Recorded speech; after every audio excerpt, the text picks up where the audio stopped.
Welcome to LOA Today.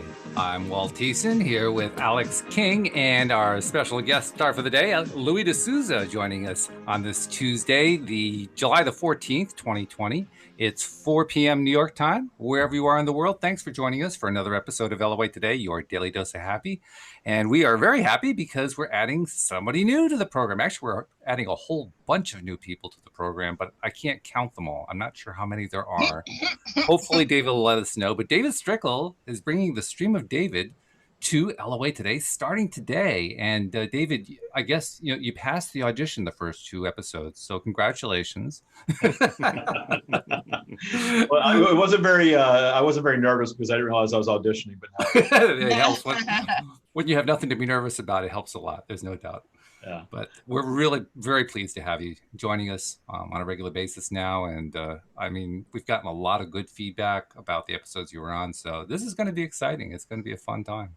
I'm excited. And, I'm curious, have I still got the background discussions going with my magnet question, or has that finally subsided? Well, no, that actually inspired a whole new train of thought.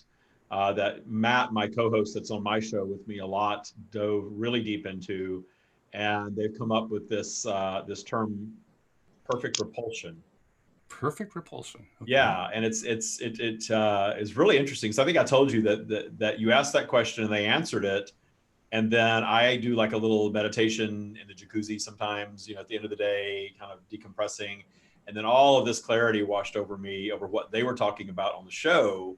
Because I think it was kind of an easy answer. And then it was like, oh, wow, that makes a lot of sense. Mm-hmm. And that if you have two things that are identical, we think that like attracts like. But if you have two things that are absolutely identical, they actually repel because there's no new creation offered in their attraction to one another.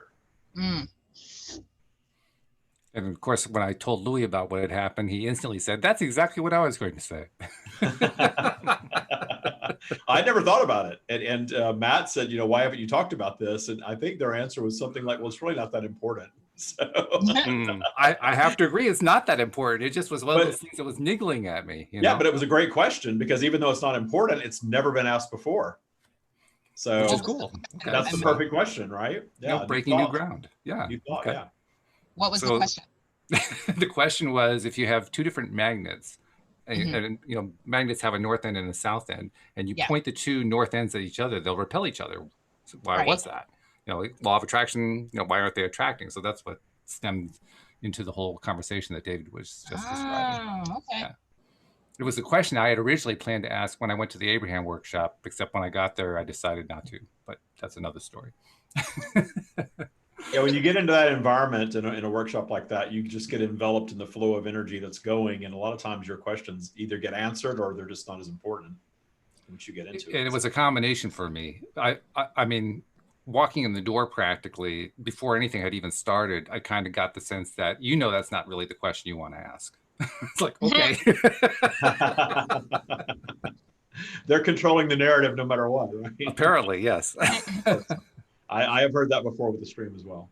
Mm-hmm. Okay. And Louis is joining us today, in part because he is such an expert on Abraham, and in part because he's really curious. If you remember, David, I actually tried to ask a question on his behalf, and the stream gave an answer, and I think he wants to follow up on that a little bit too. But Louis, thanks for dropping in on a Tuesday. It's kind of unusual. Thanks for inviting me. I really appreciate it. Thanks, guys. Yeah, we're glad to have you. Hi, Daniel. I don't think we've met. And there's Daniel. Hey, Dan, how you doing? Your microphone's muted. Oh, muted microphone. Yes, I'm mindful of the fact Ariana's going to be coming back soon. And she's normally loudest when she comes through the door. So, in anticipation of that, understandable. All right. Well, I know we have questions galore, including we have one that was sent in by email that we're going to start off with. So, David, why don't you start making your connection? And while you're doing that, I'm going to remind people who are regular listeners, but perhaps haven't checked out an episode in the last few days, the LOA Today app is now available. It is available on both the Apple iPhone platform and on the Android platform. And all you have to do is go to either the App Store or the Play Store, depending on which platform you're on, and search for LOA Today, and we pop right up. In fact, we've gotten past the point where we have to put quotation marks around it because enough people have asked for it that the app says, "Oh, yeah, I know which one that is. Here it is." And there it is, ready to download. So please check it out. It's going to be the go-to way to be the subscriber and get all kinds of other good stuff. Dan has already donated 2 courses, a course and an ebook, which I'm in the process of adding into the next update of the app. I'm almost done with it, Dan. And thanks for sending all that material along. But he gave us an audio course from his book Beyond Intention, and there's also an ebook Beyond Wealth, and both of them are really in depth about how to attract the kind of life you want to have. So they're great value adds for downloading and installing the app and making that your go-to for listening to the podcast. And thank you for all of you who have done it. And we encourage. That's right. Yes, we encourage everybody to be doing it, and tell a friend to tell a friend too, because we want the word to get around. So anyway, let's see how we're doing there. Do we have visitors? We are here. They're here. All right. Welcome, stream. We love you. Thanks for dropping in. And right off the bat, I have a question for you that was emailed in from a listener abroad from another country. And that's an important point because of what he writes. His name is Avinash, and he says, "Hello, Walt. I am a daily listener to your podcast. I was wondering if you could discuss the following topic for me. Political leaders and their tendency to repress ideas which go against them or their government. For example, in my country, there are strict laws on freedom of expression on social media, such as Facebook. So how can I maintain alignment in such conditions? Thank you so much." We will dive into that topic with first of all, understand that politics, regardless of intention behind it, always boils down to a desire to control an outcome. And regardless of what your level of participation is in politics, you are wanting to control the narrative for the masses based on your belief system when you are participating in politics. And therefore, when you are participating and concerning yourself with such things, you are giving that power. You are giving that institution of control power as part of the collective. And more importantly, you're giving it power in your own life. Where we guide you to start off with a baseline relationship with the topic of politics is to understand that your belief system and your focus will always supersede any political movement that's going on. You have heard of political oppression throughout your recorded history, yet you always hear stories of those who overcome that or live the way they wish to live within it or somehow escape it even. And these stories of triumph are your very favorite stories. And of course, the ones that are told and retold are very few in comparison to how many there actually is. And when you are concerning yourself with your political system impacting your life, you are giving it that power, and you're going to continue to hold yourself in that space of being controlled. Whereas if your mind is free, you are truly free. And your physical circumstances will follow your focus ultimately. But you have to trust the process, and you have to trust the universe to allow that to come to full fruition. Focusing over here on the type of government that is quote unquote in charge of you is going to place you under that rule. Understanding that you may be manifested in a situation where you are having to live within a set of rules, but concerning yourself with that or focusing on freedom and joy and having the clarity that your belief system ultimately will remove you from all of that one way or another if you get out of the way of the universe and allow that to be, while functioning within the constraints that you have to function in appreciation of them. That may sound like we are talking out of both sides a bit, but you can, and you're holding appreciation for what is and focusing your attention on what you desire and making peace with that. You are detuning the power that the negative aspects of that institution of control holds over you. Oh, okay. It's interesting too, because when we first brought David on, he was explaining from his perspective and from the perspective of his listeners and followers the similarities between the messages you give us and the messages that Abraham gives us. And I think right there, you just illustrated it through what you gave us. That information was very, I would call it earthy. It was a very down to earth kind of response, and I love it. I just wanted to voice thanks for it. That was great, because that's the kind of thing I think a lot of people kind of need to hear as a way to handle stuff that's going on today. There's a lot of stuff going on today, and it's affecting a lot of people. So hearing messages like that, I think it's really important. So thank you for that. What do you guys think? Anybody want to comment? Wow, that's the first time in history that they've been quiet. I don't know if I can handle that. Well, I know, David, and I get to play in the stream a bit more often. So I've got stuff I'd love to say, but I'm going to leave the floor for those that don't get as much exclusive access. Be a good human in this instance and not hog the stream. Okay. Well, that was the one question we have so far that was written in. Nobody's jumping in on the live stream, so it's kind of open here. But Louis, go ahead. So stream, I've had a very burning question that I've wanted to ask Abram, and I wanted to set the scene. I need to understand: are you pretty much 100% or partly on board with what Abram teaches, or is it 100%, or is it partly, or is it? Because then we've got a base that I can talk from straight away. The base of what you are experiencing, whether you are experiencing the Abraham message or that which we offer, is rooted in source energy, certainly, and the teachings are going to be rooted in universal law. The reason that there is some vibration that is similar to Abraham is because David was very, very inspired by Abraham to finally come out of the closet, if you will, and offer what we were offering to him his entire life. His experience of allowing our message is a bit different than that of Esther's. It is coming from the same place, but anytime you are receiving a channeled message, you are going to be receiving it through a human being, and certainly there is great value in that for those of you who are aligned with it. But you're going to be receiving it in a filtered way.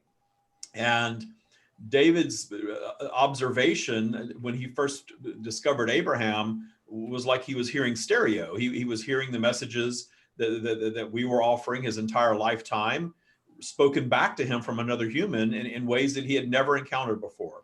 Mm-hmm. And there are certainly personality similarities between the two human beings that are offering. In fact, there is almost 20 years to the day of their birth. The differences are in the filtration system based on the experience that the human that is offering the message is bringing to the table.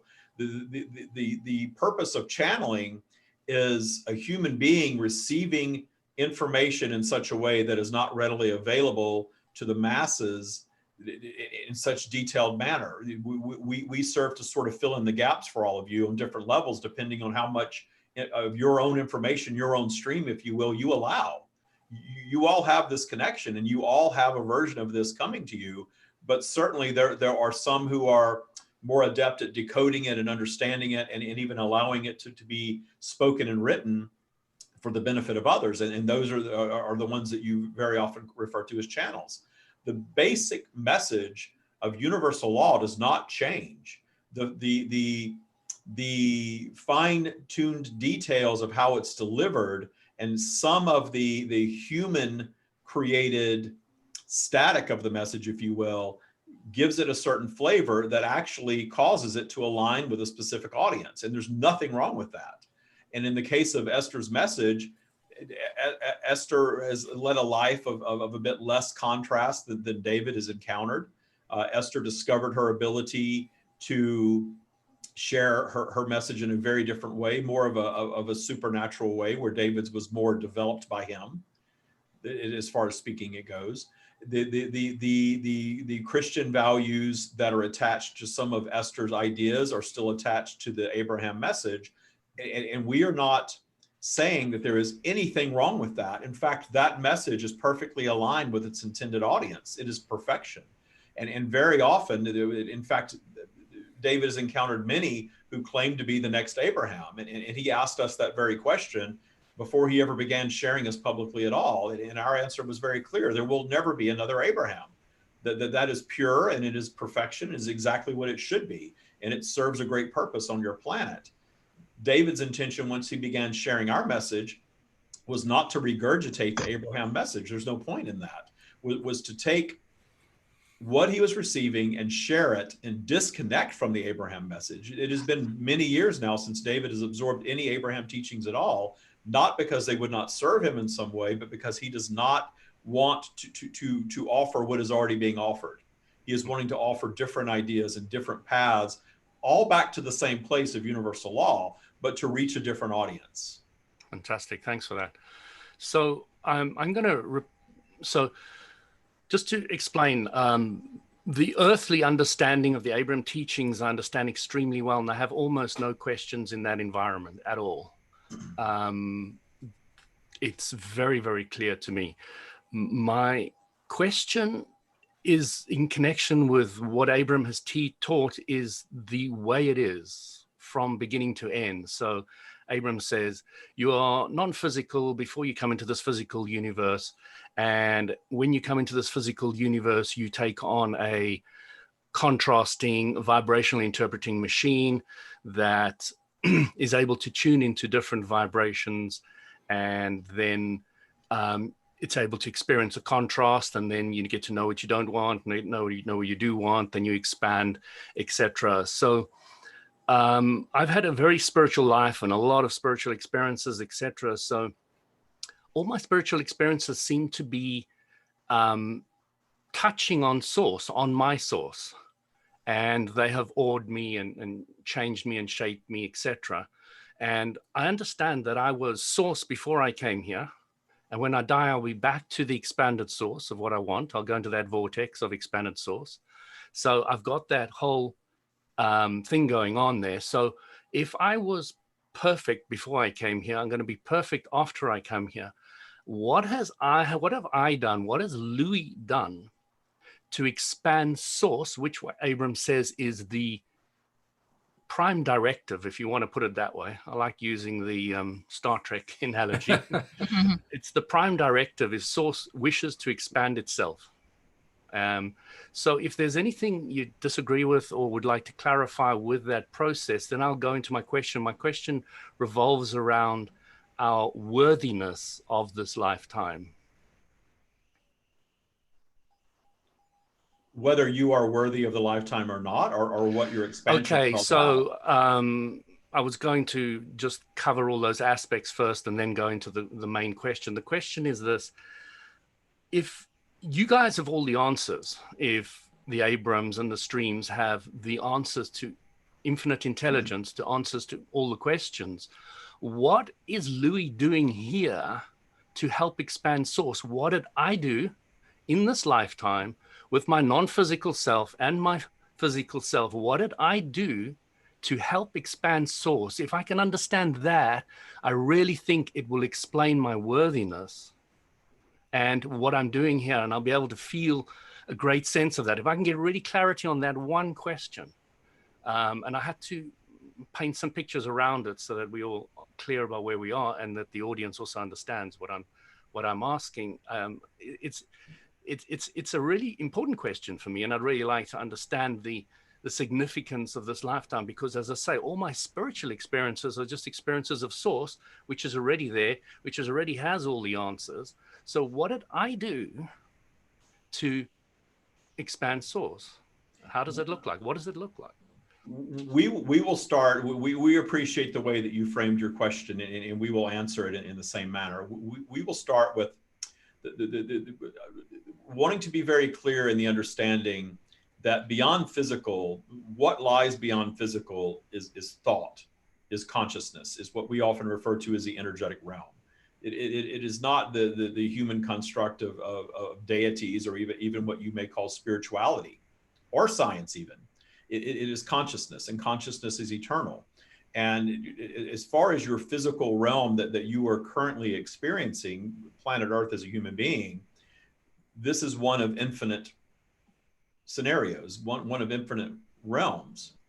And you as a strand of soul consciousness, part of source, but an independent strand of soul consciousness as you were experiencing Earth, you are infinitely moving through physical experiences. But it's important that you understand that you are perceiving linear time in a physical environment to give you this human experience that you believe that you're having right now. And everything that in physical, everything that is happening is not in linear time. Everything that has ever happened. I do fully appreciate that everything happens in the now. Everything all that's happened in simultaneously. the past, all that's happening in the future, everything. But I really get that. But what we are framing this for the audience as well as for you. What you very often humans fail to perceive is that even though everything that has ever happened and everything that is ever going to happen is occurring simultaneously, it is always evolving and shifting and expanding. New thought, new creation. Your planet is a reflection of the entire universe. Your planet is a reflection of all creation, as is your lifetime. And to notice how your planet, your human population is evolving and expanding. Your technology is evolving and expanding. That is a reflection of the energetic realm. The energetic realm is continually being recreated better and better and better, more evolved, more expanded. And that expansion occurs from all of these infinite strands of consciousness that you are all part of, experiencing the contrast of physical existence. So the life that you are perceiving right now as a human being, you are coming here specifically to discern preferences on your planet. And we understand that you are aware of this, but you are here to discern preferences on your planet of things that you appreciate, meaning things that you observe and liken to your state of being in the energetic realm, expressions of source, if you will. And the beauty of your planet is an expression of that which we are, all the way down to every human creation that you choose as your things of appreciation. But you're also here to create and overcome negative things. You often refer to this as contrast, and we like that word very much, the contrast of positive and negative. You are here to find your path to the things that you desire through a journey of contrast. And this is where we are going to get very interesting for you. The thing that we always want to make very clear in this experience, that you project in as a vibrational alignment with your set of circumstances that you project into. So your gender and your race and your nationality and your religion and your parents, all of that is a set of circumstances that from your higher perspective, you chose to project into, knowing the level of contrast that was going to deliver right off the bat. And sometimes you project yourselves into being a stillborn or aborted fetus. Sometimes you project yourselves into being born with terminal cancer and only living a few years. Sometimes you project yourselves into abusive parents or genocide or as an oppressed race. And in doing that, from your human perspective, you view some as blessed and some as cursed and some as lucky and all of this. You're actually viewing it very opposite as you would view it from the energetic perspective.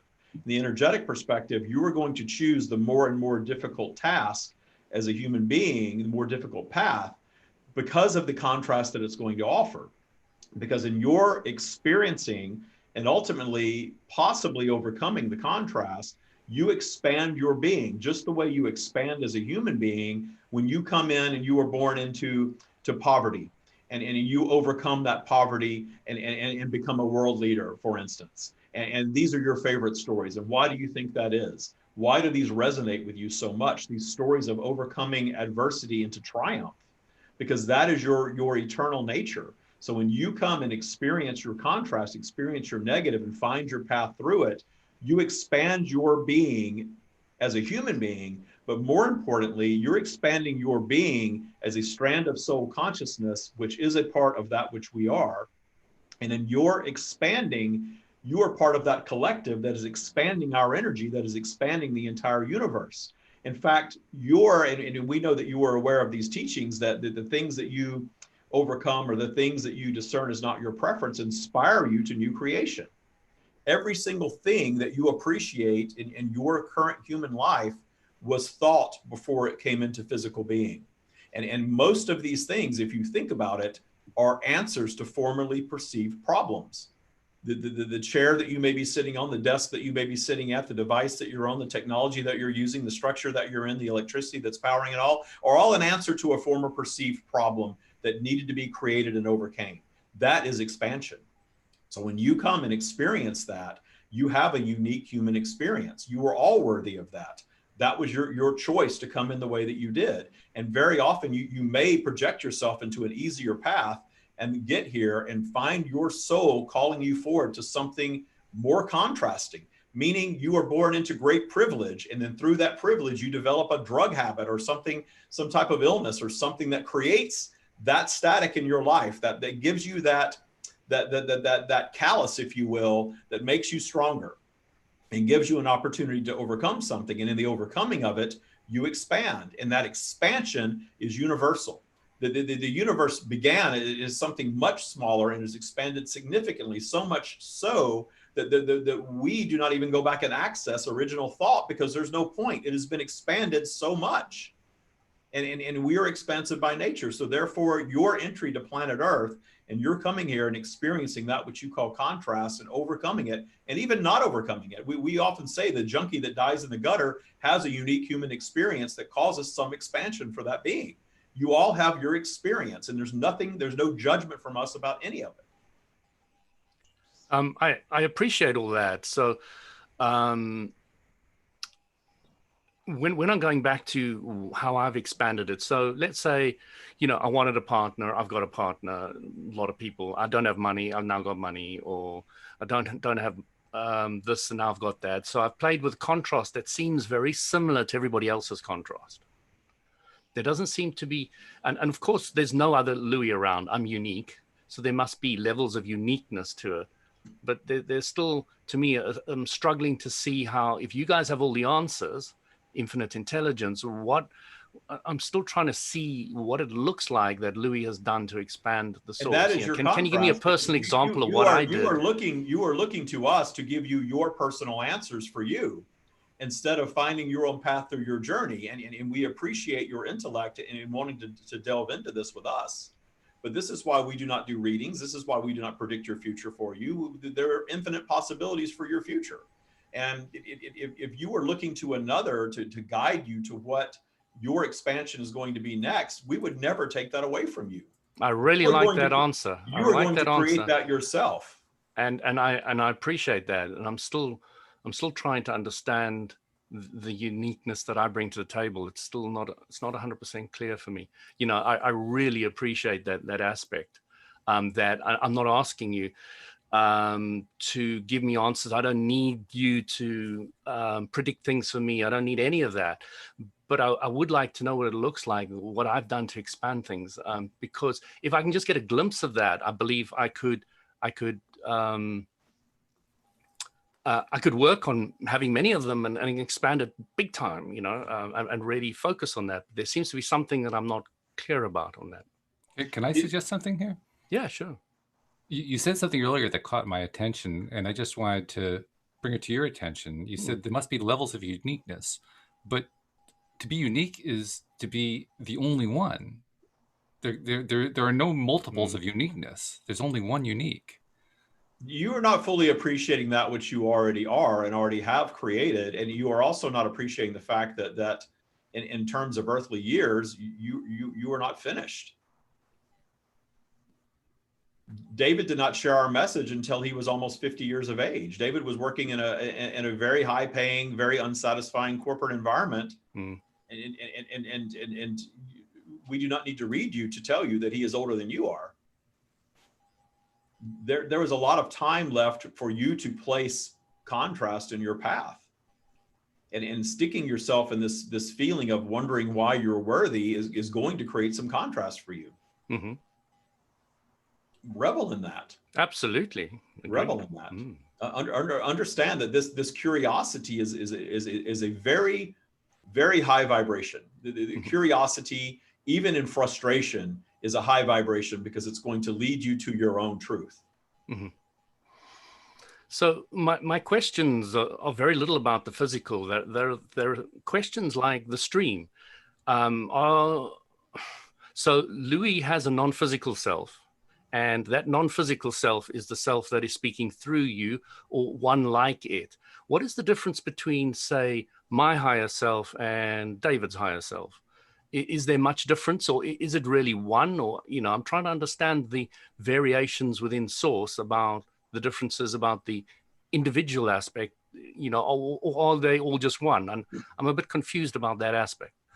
The energetic realm does not operate in physical terms, and there, even with your religion and your spirituality and your science, there is a long distance yet to be traveled for humanity to understand that which we are. We are actually much simpler than we are often depicted.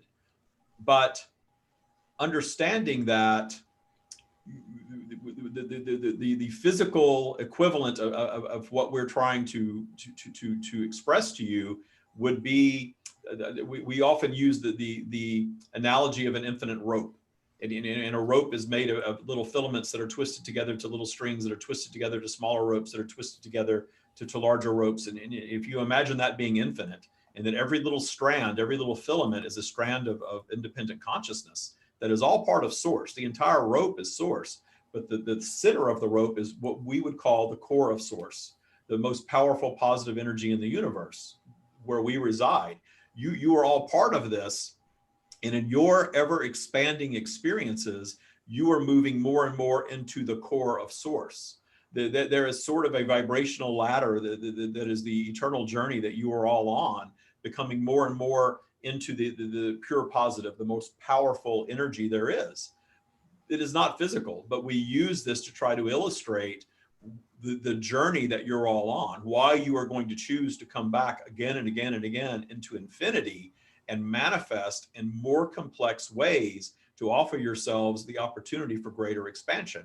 And when we say more complex, in terms of planet Earth as being a human being, and you all move through these vibrational cycles of being a similar type of being and having different experiences in an environment, and then you sort of reach an apex and you move on to the next level, if you will.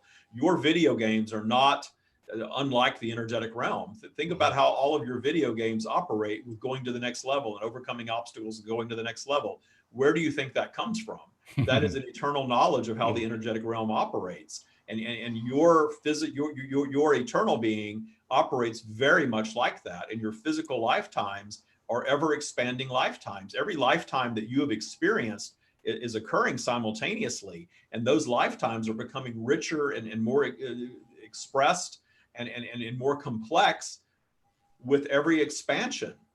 So all of your history, your past lives, this is why when someone asks us about past lives, we say, which one? They're infinite. You do not have time as a human being to explain them all. You began as the tiniest particle that does not even exist anymore, because it is expanded.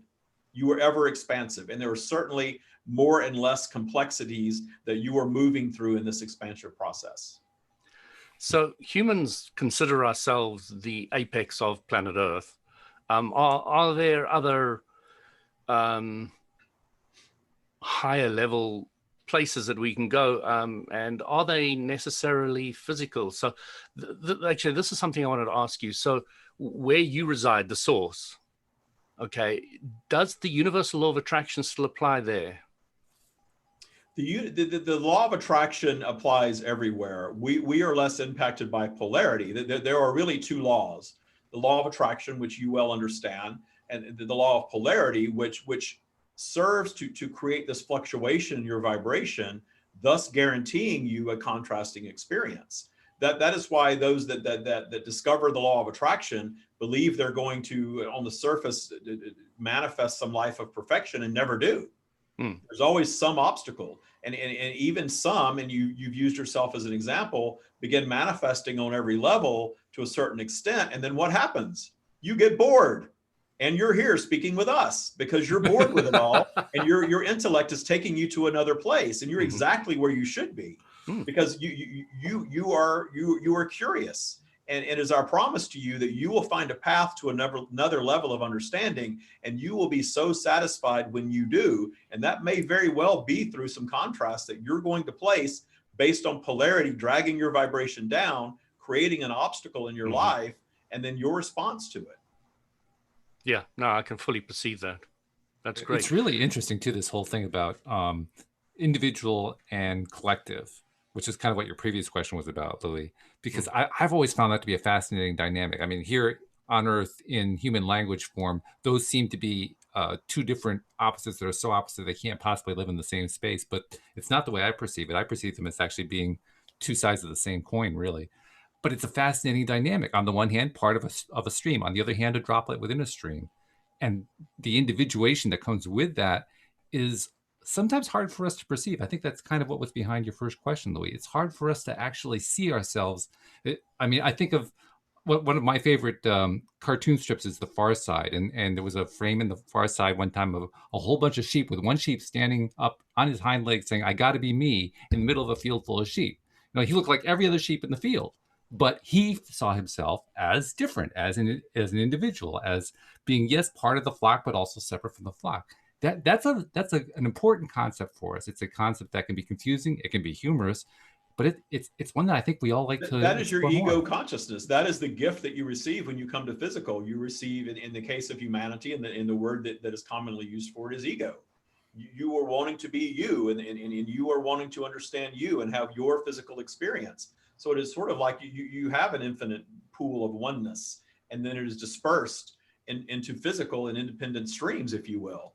And in these independent streams, you are here to perceive yourself as a singular being having an independent human experience, and your ego is driving you through that experience, causing you to triumph and causing you to screw up.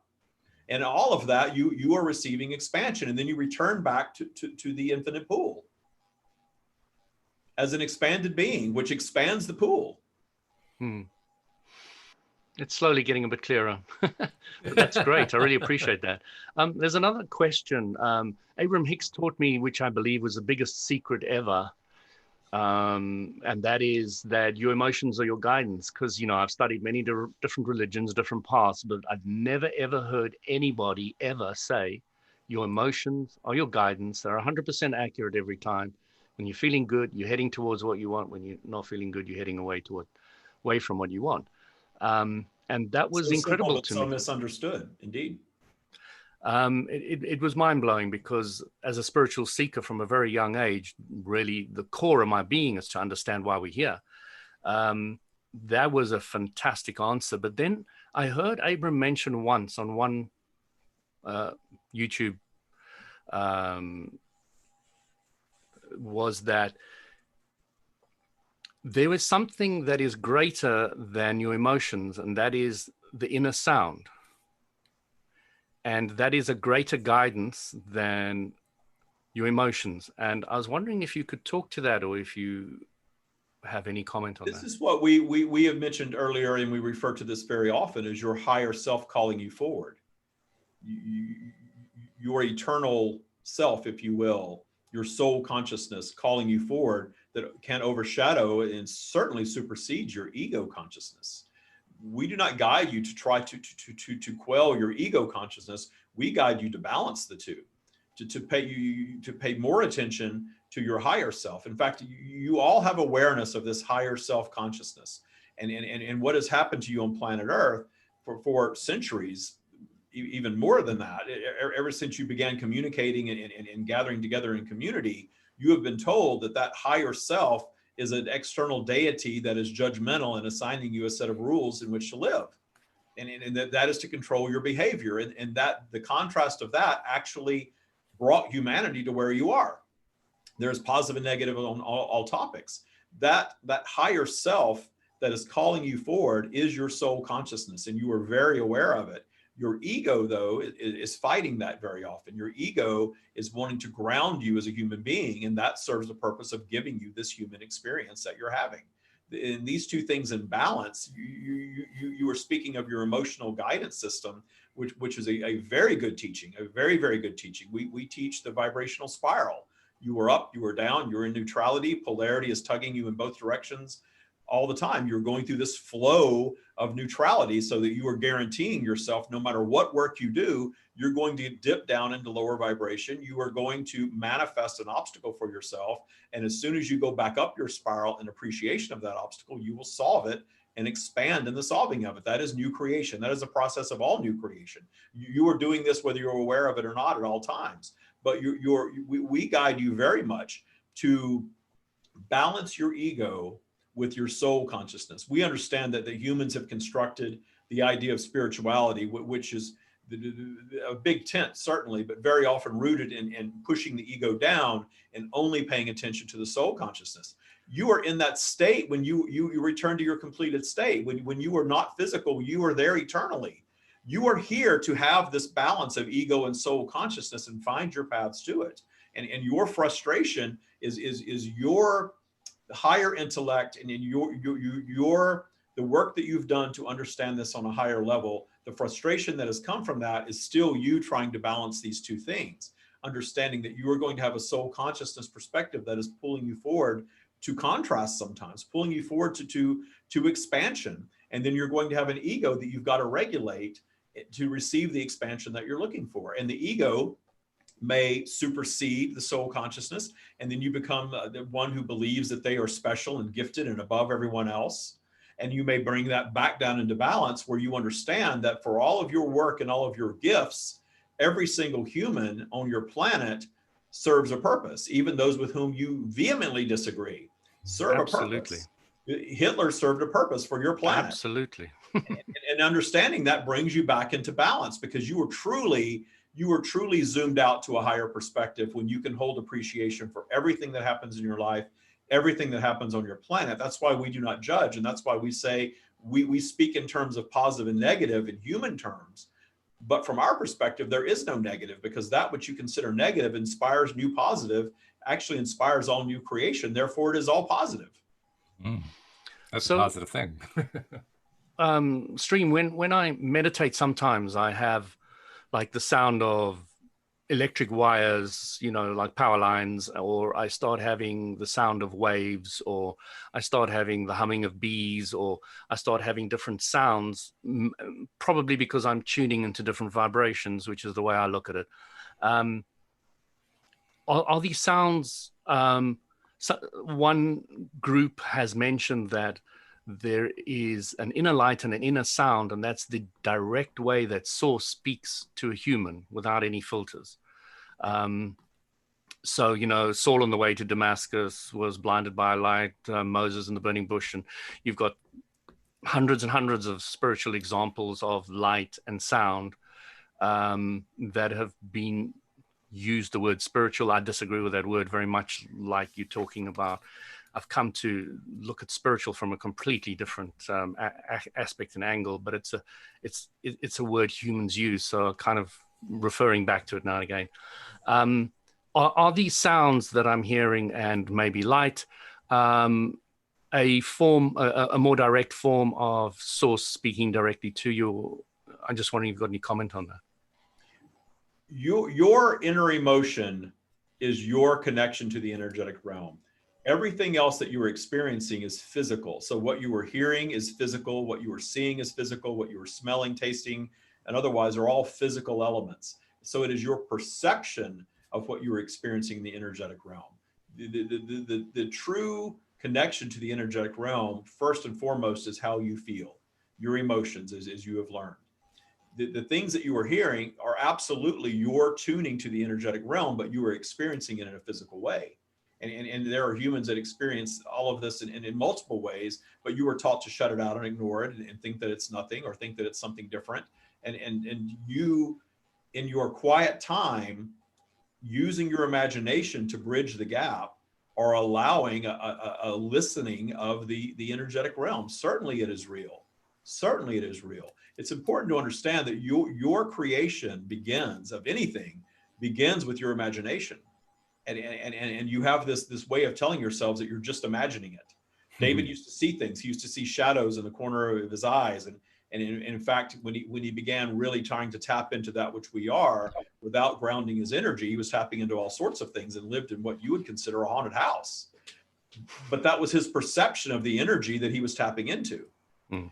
So in your quiet time, your desire to connect on a higher level of the energetic realm, you are absolutely hearing noises that may not be emitted by anything in your environment, that you are using your imagination to bridge the gap, and you are creating the sense of hearing the energetic realm.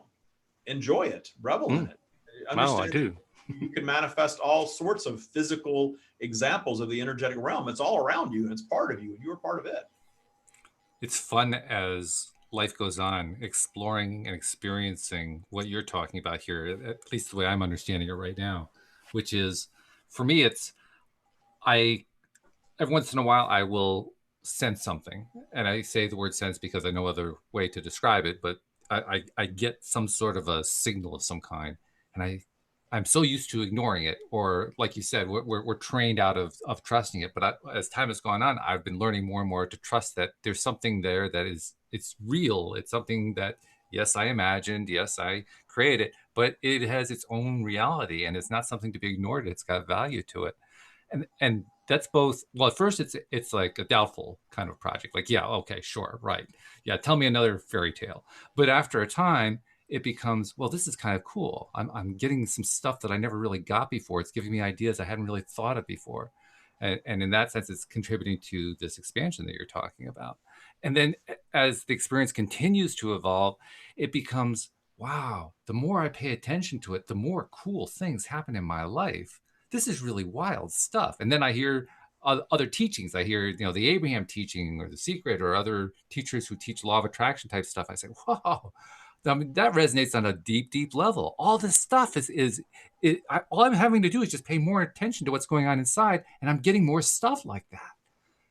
And it's almost amazing. All the time, and it is simply, you have all been taught to ignore it, and not just in your lifetime. Humanity has been taught to ignore it through several cycles of lifetimes. The collective consciousness has moved through this, but in your recent history, you have all begun to question these things. And we say all the time that your questioning of all of these things are causing your institutions of control to crumble beneath your feet. Oh, yeah. That's why your governments are in the state that they are in. That is why your religions are in the state that they are in. That is why even the monarchies are crumbling. All of these things are crumbling because you are coming to full awareness that you do not need them.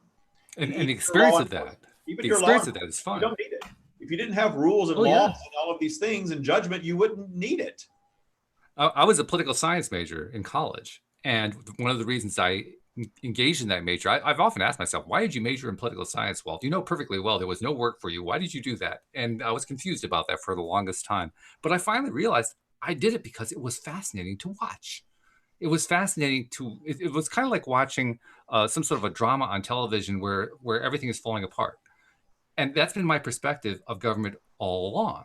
I mean, even when I was very much involved politically, my perspective was what's known as libertarian, small or no government, just let the whole thing disappear.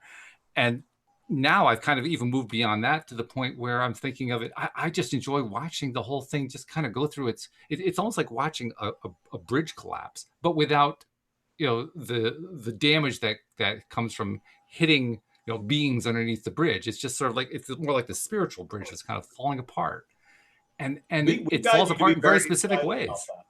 Be very excited about that. The collapse of government, the collapse of your organized religions, any element of control, any element that seeks to control you or the masses. I love it. Do not fear the destruction of these things. That is the collective at work. And I'm enjoying the fact that you're saying that, because this is a very strong feeling I've had for a long time in my life, and to hear it validated in this way, like, whoo, I'm jumping up and down with excitement. Oh my good, I get to actually celebrate this stuff. And for years I would hide in a corner like, oh geez, I want to be embarrassed about this. Well, I don't have to be embarrassed anymore. Be excited about it. David used to live in a building in San Francisco, a very expensive apartment building. And he was very old for that building. Most of the residents there were in their 20s and 30s. They were millennials. And many people of Generation X would judge millennials as being lazy and listless and not following the patterns. And he realized very quickly that they get it right. They are born up to speed with the time they were born into, and are free They're entrepreneurial. They are moving around from country to country. They're not necessarily getting married. They're not in a rush to reproduce. They're not following any of these rules. They're not paying attention to politics by and large because they have no need for it. There is wisdom in age, and there is also wisdom in youth, because the youth are born up to speed with the time they enter in, and you are ever expanding. And your planet, even though you may look at the state of affairs and believe that it's going down some wrong path, your planet is awakening.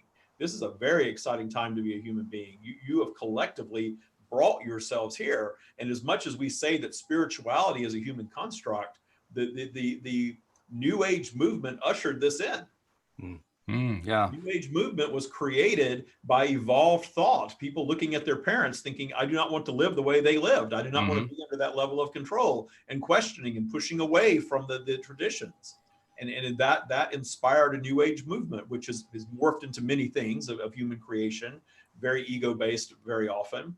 But when you strip it all away, and it comes down to your higher self connection, an eternal source, you're all here having a temporary human experience and getting a deep understanding of how creation occurs, which is the law of attraction. That is very new to your planet. David understood that at a very young age, but didn't apply it fully until midlife. As most of you do not. I'm remembering, it keeps hitting me in my head. I keep remembering this book. Louis could tell me which country this author is from. He's from Africa. He's an African author. His name is Chinua Achebe, and he wrote a book called Things Fall Apart. And his book was basically designed to show all these horrible things going on. But his title resonated with me. And even as I'm reading the book, I'm saying, I get where you're going with the book, but your title says something entirely different to me. It says to me there's a celebration that's falling apart. What's that, Daniel? The Nigerian author. He was Nigerian. I wasn't sure of that. Okay. Yeah. It's a very fascinating book, very interesting book. But I just recall reading that one thinking, wow, he almost gets it.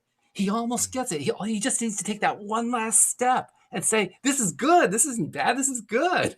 The journey, the book served your purpose for your journey, and you connected the dots, and perhaps the book could not be published fully connecting the dots because humanity wasn't ready for it. Possibly, I don't know. Attraction has always been, but your awareness of it as humanity is relatively new, because it was packaged and sold in a very different way. That yes, you attract, but you attract via a deity, and as long as you obey the deity and worship the deity, you're going to receive what you want. The belief was the key. That works still. You can give your power to any deity you wish to give your power to, as long as you believe it's going to work. But you don't have to do it. One of my favorite things to do when I'm either discussing with somebody what's going on in world affairs or helping somebody who's struggling because of it or whatever is to play the story out. I ask them, okay, you're very concerned or even afraid about X that's going on. Tell me what happens when X completely plays out. Go right to the extreme. And then when they do it, it's an interesting thing. They start to realize there's nothing wrong there. There's no problem there. And they find themselves trying to justify the problem. And I know that because I did the same thing. When I played that same little scenario out on a number of different issues, I realized that it wasn't bad. It was all working out well. It was working out in many cases better than I thought. You can fear map forward or backward. It is all happening simultaneously. Where did the fear originate? What caused you to develop this fear? And you're exactly right. If you allow this thing that you're afraid of to completely come to full fruition, what's really going to happen to you? Right. There's nothing on your planet that can end that which you are. Death is not what you perceive it to be as a human being very often. Yeah. We guide you not to fear that first and foremost, because it's the one thing you're all going to do. I had an experience where I was very sick, went to hospital. I came back and, I just had 5 days where I now understand what happened to me is I was completely tapped into source. I had these incredible ideas that are incredibly juicy and satisfying, just flowing through my mind. And I was sitting there salivating and all the rest of it. But one thing that blew me away that I wanted to ask you about is I was inexorably and massively humbled. I felt incredibly humbled in the space that I was tuned into. And I was wondering what that kind of meant, because I'm generally quite a strong, positive, a little bit egotistical individual, but this experience was so humbling. I was just humbled to the core of my being. That was the retuning of your ego, because you were encountering something that made you question everything. And in your questioning of everything, you began perceiving your ego very differently. Mm-hmm. And in your perceiving your ego very differently, you expanded significantly in that experience. We call these experiences clarifying events. When you manifest something negative and you take that something negative and find your way out of it to the positive, and you receive clarity in the process of doing that. That is why all of your negative exists. And the more impactful from your perspective your negative event is, the more clarifying it can be if you allow it. And with your tools, you were able to find appreciation for where you were, and that it gave you the opportunity to connect, unlike you usually allow yourself to connect. And in that connection, you questioned your ego. And in your questioning your ego, you realized it was not necessarily a bad thing, but you changed your perspective of it. And you are so changed now that you very likely do not even remember how you were before that event. How does the stream define the word ego? The human consciousness that you acquire, and there's contrast on all topics. So there's contrast in ego, but your ego is your unique human consciousness that overshadows the eternal nature of your full consciousness, so that you can come to planet Earth and have a one-off unique human experience. There's a reason that you do not come with full knowledge of all of your past experiences or the entire universe. Your human mind could not comprehend that. And the reason that is designed that way is so you can have this, if you will, this tiny human experience for the expansion that it will offer. Because if you projected yourself with all of your eternal wisdom as a human being, there would be no experience for you to have. You would begin manifesting everything that you wanted from the get-go.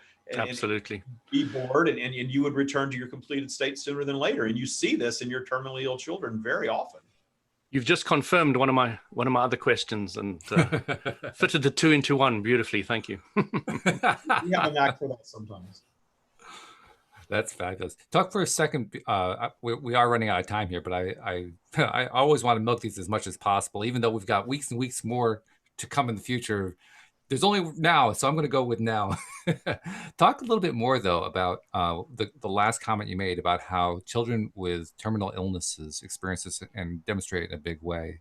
That's something that I think most people don't think about very much when it comes to a terminal illness in a child. Most people will think about it as, oh, how terrible the child's life is ending so soon, and it's one of those horrible things in life. It shows how much we're really just victims who are floating on the sea of life out of control.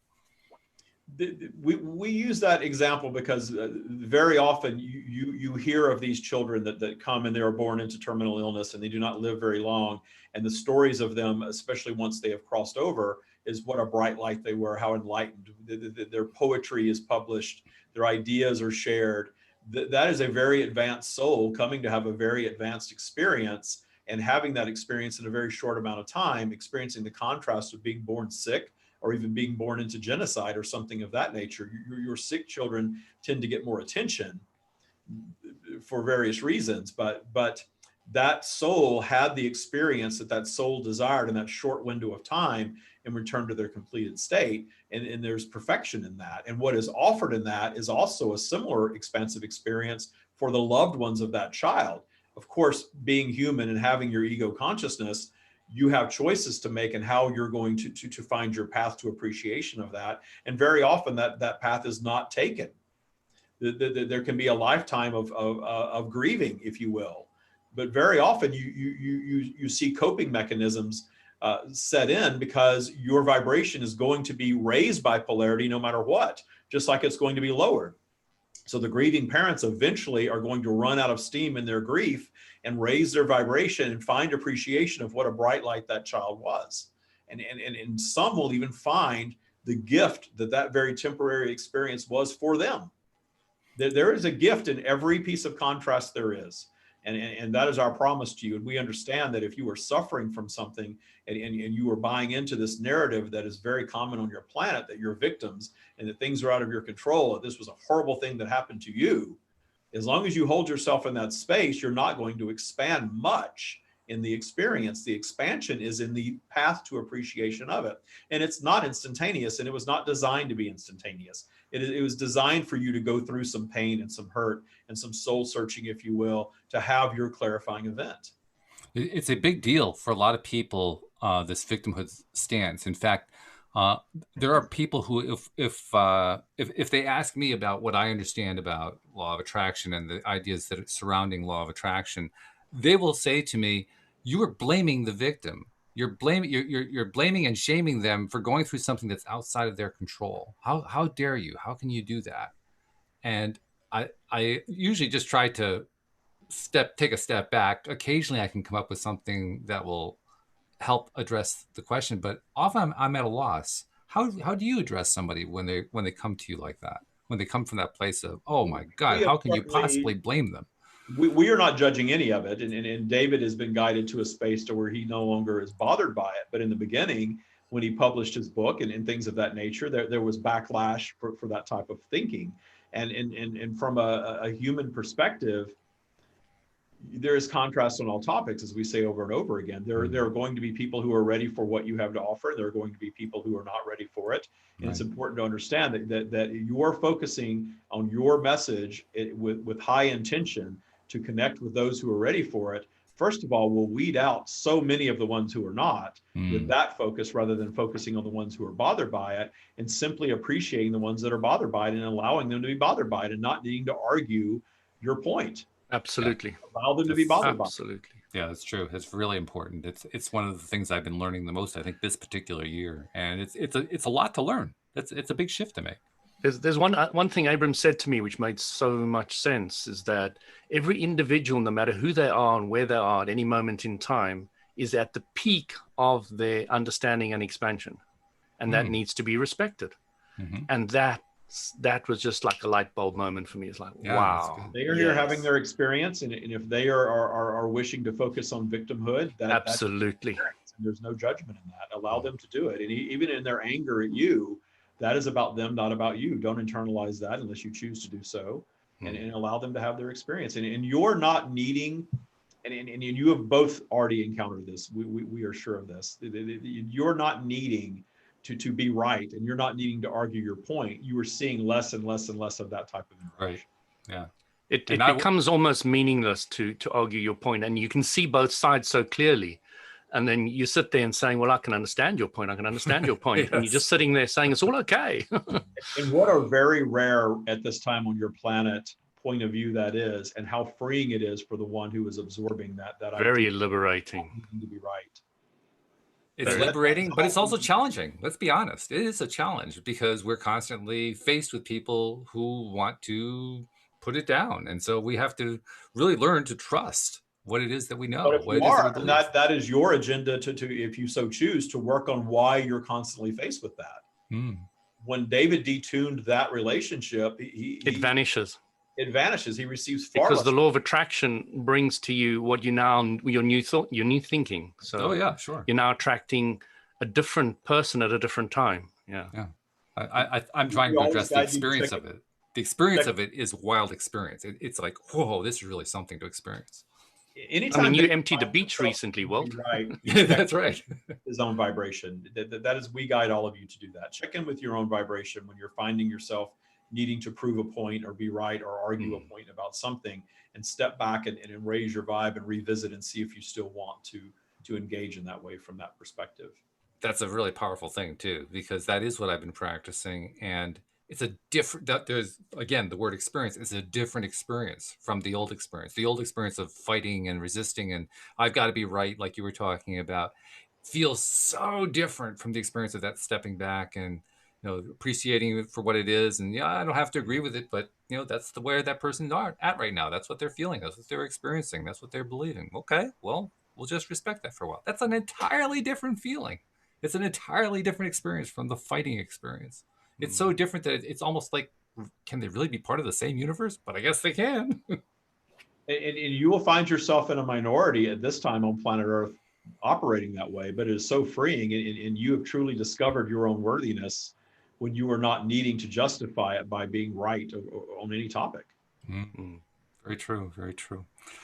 Well, as much as I want to continue this, I mean, Louis, you're welcome to keep coming back week after week, because I know you got more questions too, but we do have to draw this to a close. So Stream, I want to thank you once again for, first of all, coming today, and second of all, agreeing to continue to come back each week, because, oh boy, there is just so much here to explore.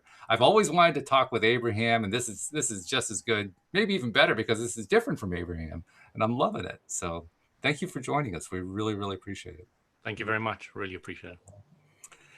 And while David is reconnecting to being David, Louis, what's your thought? I mean, was this what you were expecting? Was it different from what you were expecting?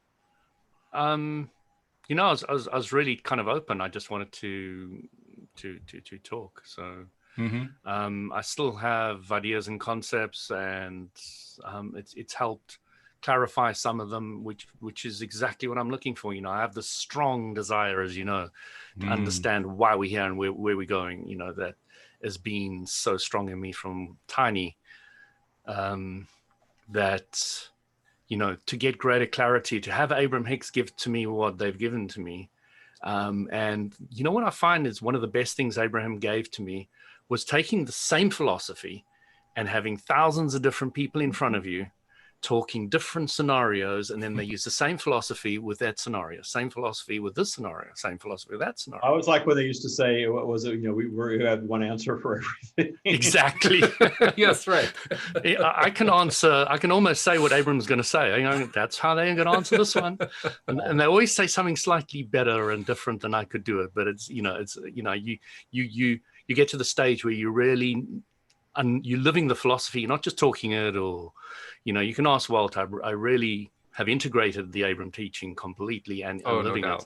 Yeah. And I love that. It's just so freeing and powerful. But the thing that I'm still trying to understand is more about the non-physical. I've worked a lot with energy in the body, and there's loads of little questions about the more non-physical aspect, because we've got a lot of answers about the physical. I mean, they've really nailed that down and clarified it to a huge degree. But there are, my questions all lie on this slightly non-physical arena. Yeah. Well, and my knowledge is, and of course I'm not channeling them, I guess you know. Yeah, I'll kind of work that out. So my knowledge is, you know, that it really is, the energetic realm is not nearly as, we make things complex from a physical perspective, because we sometimes need it to be all mystical and complex. And, you know, I'll hear people talking about, you know, I'm going from 5D to 12D, and I've got 12 ascended masters, 24 angels, and I'm like, oh no, that's a lot. What is all that? Oh, I feel sorry for you. Consciousness, and we're all part of it. And you know, even though we're sort of moving into this core, it's not a hierarchy or a court, or you know, it's none of that stuff. But you know, the stream will turn right around and say, but if you perceive angels or you perceive ascended masters, there's no judgment. There's nothing wrong with any of that stuff. These things are human created tools, but we're humanizing the energetic realm. And humans are a little dot, you know, in an infinite pool of types of being that and we're perceiving energy in a certain way based on our human abilities to perceive. And it's very limited, so that we can have this unique humanness to us, which is great. That's kind of what I was trying to, there's a little point that you were making that I was trying to get to in my conversation, no part with the stream. Because you just made the point that we were like this little dot in this much larger consciousness. And certainly that's a very valid way of understanding it. But I also understand it a little bit differently. At the same time, I understand it. We are all very big dots. Maybe the word dot isn't even appropriate. We are big entities, if you will. Well, and it's because we're both. We're living this human experience as a little human dot from our perspective as a human being, but we're everywhere. Exactly. We are everywhere at the same time. So, you know, from a human perspective, we're a speck of dust. But from our eternal perspective, we're living on all those other planets, if you will, or all those other physical places that are beyond just planets. And, you know, it's mind-boggling to even begin to think of infinite creation. I don't even try to do that. I find myself kind of putting out my feelers, so to speak. I feel what I'm doing in this planet, in this physical realm. And then I'm also learning, this is what I've been doing most recently in the last few years, learning to feel the other part of me, that non-physical side, feeling both at the same time. Yeah. And I when the stream was talking about trying to achieve the balance, that's what I was thinking about. I was thinking about, I want to feel both of those. Yeah. Well, that's what, Taya, the practice that we teach, that's what Taya is balancing the soul consciousness and the ego consciousness, and working on your vibration to keep those things in balance as much as you can. And then, when the vibration tips one or the other, appreciating and exploring it, and then moving back into balance. And I'm also really appreciating what Louis has told me in the past, what other of my co-hosts have told me, what various teachers have told me, which is that at its core, when you're really in that high vibe place, when you're really in that balanced place, it's easy. It's so freaking easy that calling it easy is actually too difficult. It's just pure easiness. And I'm getting that now. Well, yeah, it is. Yeah. It's just that bliss that you don't need anything to change to be happy. You're happy in your now. And it's an amazing place to be. But then you get there and you're kind of like, okay, I've been blissed out enough. Now I want to go create some contrast. Absolutely. I need to get sick. I need to get, I had identity theft not long ago. And I realized that I was going on this long pattern of very little disruption in my life. And I manifested identity theft. But I solved it so quickly by appreciating the identity thieves. Exactly. Wow, these people put a lot of effort into stealing my identity. I have to really respect and appreciate how much they put. And I haven't thought about them. Saying, everybody's like, don't you want to know who? And now I'm like, no, I don't care. No, not important. It's all good. I don't care. That is funny. That is a good story. It's very good. Well, David, I know you probably have various sessions you have to go to and so forth, so I'll let you go. But thank you once again. First of all, thank you for joining us on a weekly basis. I know I said that every Tuesday, right? Every Tuesday, yeah. Starting this week, not next week. Starting this week, not next week.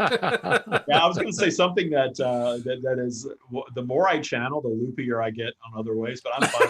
I love channeling so much. I just want to get to a place where I can just have handlers do everything, and I'll just show up and channel. I used to call Esther Hicks the Beyonce of channeling, because it's kind of what she does. Yeah, that's true. I want to be the Beyonce of channeling too. All right. Well, I'll help you get there.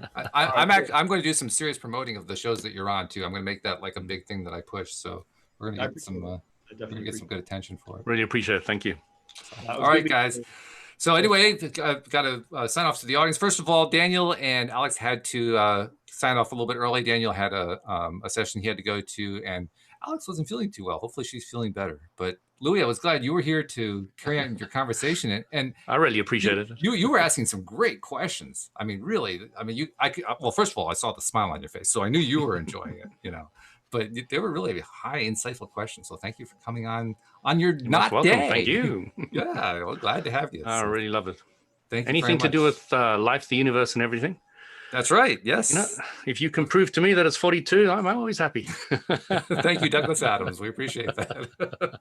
And thank you to our live stream listeners, but most importantly, thank you to our podcast listeners who are all downloading the LOA Today app, right? I know you're doing it, but thank you for doing it. We appreciate you so much. We'll see you all next time here on LOA Today. Goodbye, everybody.